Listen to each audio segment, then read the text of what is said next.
For today's vlog guys, padong mi diha sa Mandani BQ kay nag-check mi sa among trabaho guys. Nahuman naman siya guys, so nangita mi og pictures para nami documented nga papakita in case mag-asa ang Mandani kung naay magsigig view sa area, at least kung naay maguba na may mapakita nga na-repair na namo ang area og na trabaho na namo ang ilang gusto nga ipatrabaho guys. So mao na siyang area sa Mandani Bay guys, Mandani BQ, mao na finished product sa Global Dimension, nga naka world class ang design. Pero partially pa na siya na panahuman ang part sa toilet guys, and door. Ilisanan pa. Mosad na ang mga kitchen and closet, mga furniture sa Mandani BQ guys.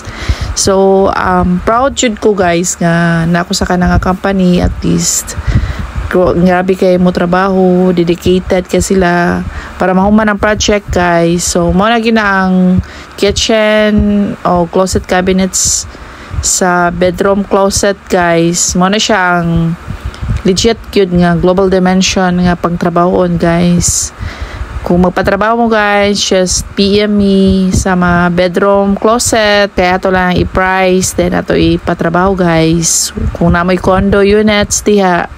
So mo na siya guys, nag-meeting me while having discussion sa mga kulang-kulang mga area sa MBQ kanang mock-up nga project guys, kay kinahanglan gyud na siya ma-comply before this year end guys. Mao na siya ang nagwatla na sila punch list. So mao na si Richelle, Sir Jerome, si Ma'am Emeline o si Ma'am Pamin ang nasa area guys. After that, back to office guys, kay nag-payroll na sa balik for second time. Sus kalima na ginana ko si balik ang payroll guys. Kaya as per instructions sa boss, you need to delete, you need to approve again. Mao na siya guys ang life. So with the accounting team, with the help of Ma'am Tess, ang payroll master. So laban lang Ma'am Tess. Bye bye guys. That's all folks. See you on my next vlog.